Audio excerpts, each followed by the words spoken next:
Hello everyone. আমি জানি ভীষণ গরম পড়েছে, গরমে কারোর কিছু ভালো লাগে না, আমারও ভালো লাগছে না। না খেতে ভালো লাগছে, না ঘুমাতে ভালো লাগছে, না কোনো কাজ করতে ইচ্ছা করছে। আমি তো বহুদিন কোনো ভিডিও বানাচ্ছি না, কারণ গরমে তো আমার একদম এনার্জি নেই। তো যাই হোক, আজকে সানডেতে চিকেন না খেলে ঠিক ভালো লাগে না, মনে হয় একটু চিকেন খাই, তবেই সানডেটা সানডে বলে মনে হয়। তো যাই হোক, সেই জন্য আমি এই গরমেতে বেশি তামঝাম না করে একটা ওয়ান পট মিল বানিয়েছিলাম। সেটারই আমি রেসিপি আজকে শেয়ার করব। প্রচণ্ড টেস্টি, কোনো খাটুনি নেই, মানে সেরকমভাবে একদমই খাটুনি নেই, ওই যেটুকু মানে রান্না করতে যেটুকু লাগে আর কি। তো আগে থেকে এই কাটাকুটির কাজটা করে রাখলে একদম ঘড়ি ধরে 8 ঘন্টা লাগে রান্নাটা করতে। চিকেন কষাতে 15 মিনিট, আর বাকি রান্নাটার প্রসেস হতে 15 মিনিট। তো আজকে আমি বানিয়েছিলাম চিকেন তেহারি। তো এই গরমে যদি রান্নাঘরে বেশিক্ষণ সময় কাটাতে না চান, তাহলে অতি অতি অতি অবশ্যই এই রান্নাটা বানাবেন এবং বাড়ির সবাইকে খাইয়ে প্রশংসাও করাবেন। তো চলুন শুরু করা যাক।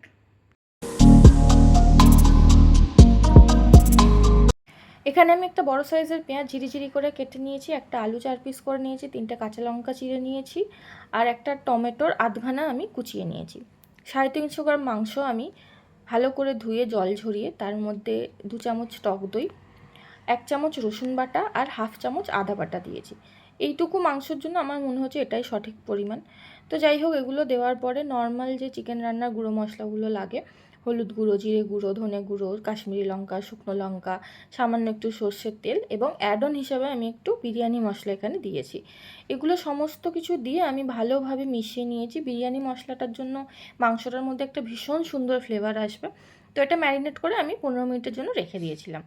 আর আলাদা একটা জায়গায় আমি গোবিন্দভোগ চাল ভালো করে ধুয়ে জল ঝরাতে রেখে দিয়েছিলাম। এরপর কড়াতে আমি সর্ষের তেল গরম করে একটু পেঁয়াজ বেরেস্তার জন্য ভেজে নেবো। তবে এই রান্নাটার জন্য সাদা তেল ব্যবহার করাটা খুব একটা ঠিক হবে না, সর্ষের তেলে ভীষণ সুন্দর ফ্লেভার আসে, তাই আমি বলবো সবাইকে সর্ষের তেল ব্যবহার করেই রান্নাটা করতে। তো পেঁয়াজগুলো বেরেস্তা হয়ে গেলে আমি আলুগুলো ভেজে নিয়েছি। আর একটা কথা, বেরেস্তাটা কিন্তু এখানে পুরোপুরি অপশনাল। আমার যেহেতু ভালো লাগে পোলাও টাইপের রান্নায় বেরেস্তা, সেই জন্য আমি একটু ইউজ করেছি, নাহলে কোনো দেওয়ার দরকার নেই। ফোড়নের জন্য আমি এখানে ইউজ করেছি গোটা জিরে, গোটা গরম মশলা, যেখানে আমি 2টো এলাচ, 2টো লবঙ্গ আর একটু দারচিনি দিয়েছিলাম, আর একটা গোটা তেজপাতা দিয়েছিলাম। তো এই সমস্ত মশলাগুলো ফুটে উঠলে তারপরে আমি এখানে কিছুটা পেঁয়াজ, বাকি যে পেঁয়াজটা থাকবে আর কি, সেই পেঁয়াজগুলো দিয়ে ব্রাউন হওয়া পর্যন্ত ভাজবো। পেঁয়াজটা যখন হালকা ভাজা ভাজা হয়ে যাবে, তখন আমি সমস্ত চিকেনটা এবং পুরো যে মশলাটা আছে সবটাই আমি এখানে দিয়ে দেবো।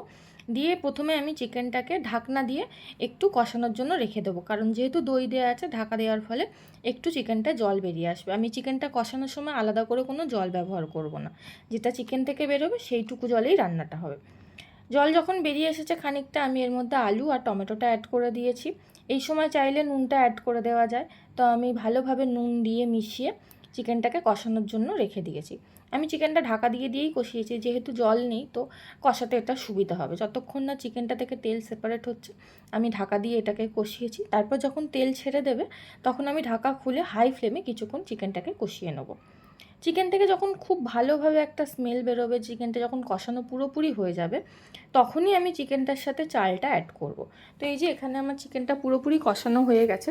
তো এবারে আমি ওই শুকনো করে রাখা চালগুলো দিয়ে দেবো, দিয়ে এটাকে আমি হাই ফ্লেমে 5 থেকে 7 মিনিট ভাজবো। এই প্রসেসটা খুবই জরুরি, প্রত্যেকটা চাল খুব ভালোভাবে ভাজা হতে হবে, তবেই এই রান্নাটা খুব ঝরঝরে হবে। তো 5 থেকে 7 মিনিট ভাজার পরে যখন আমি দেখব যে আমার চালগুলো ট্রান্সপারেন্ট হয়ে গেছে, তখনই বুঝবো যে আমার ভাজাটা শেষ। এই যে আমার চালটা ট্রান্সপারেন্ট হয়ে গেছে, তো আমার ভাজা প্রায় এখানে চালগুলো কমপ্লিট। এবার আমি এখানে অ্যাড করব গরম জল। এই ফুটন্ত গরম জল ছাড়া কিন্তু এই রান্নাটা একেবারেই অসম্পূর্ণ। তো আমি এখানে ফুটন্ত গরম জল দিয়েছি এবং জলের মাপটা খুব ইম্পর্টেন্ট। এখানে আমি যতটা চাল নিয়েছি তার ডাবলের সামান্য কম আমি জল এখানে দিয়েছি। ফুটন্ত জলটা দিয়ে আমি 5 মিনিটের জন্য এটাকে ঢাকনা খুলে ফুটতে দিয়েছি, এবং যখন আমি চালগুলো দিয়েছি তারপরে সামান্য একটু নুনও অ্যাড করেছি, কারণ নাহলে নুনটা কম হয়ে যাবে। তো এরপরে আমি ঢাকনা বন্ধ করে আরও 10 মিনিটের জন্য এটাকে রান্না হতে রেখে দিয়েছিলাম। 10 মিনিট পরে যখন খুলবো, এটার মধ্যে হালকা একটু জল থাকবে, তো ঘাবড়ানোর কিছুই নেই, জলটা পুরোপুরি শুকনো হয়ে যাবে। এই সিচুয়েশানে আমি এর মধ্যে ভাজা পেঁয়াজের বেরেস্তাটা দিয়ে দেবো এবং সামান্য একটু ঘি আমি অ্যাড করব। যাদের ঘিয়ের ফ্লেভার ভালো লাগে না তারা দেবেন না, কোনো অসুবিধা নেই। তো আমার যেহেতু ভালো লাগে আমি সামান্য ঘি অ্যাড করেছিলাম। এরপর এটাকে আমি ঢাকনা দিয়ে রেস্টে প্রায় 10 মিনিট রেখে দেবো। এই রেস্টের মধ্যেই পুরো জলটা শুকিয়ে চালগুলো আরও ভালো করে সেদ্ধ হয়ে একদম ঝরঝরে পোলাও খাওয়ার জন্য রেডি হয়ে যাবে। এবার লাঞ্চে বসা যাক। তো আমি জানি অনেকেই এই রান্নাটা আগে বানিয়েছেন বা খেয়েছেন।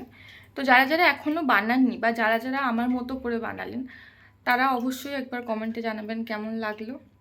ততক্ষণ টাটা, দেখতে থাকুন। আর হ্যাঁ, চেষ্টা করব একটু নিয়মিত ভিডিও দেওয়ার, একদমই যেটা আমি করি না, আমি চেষ্টা করব। বাই।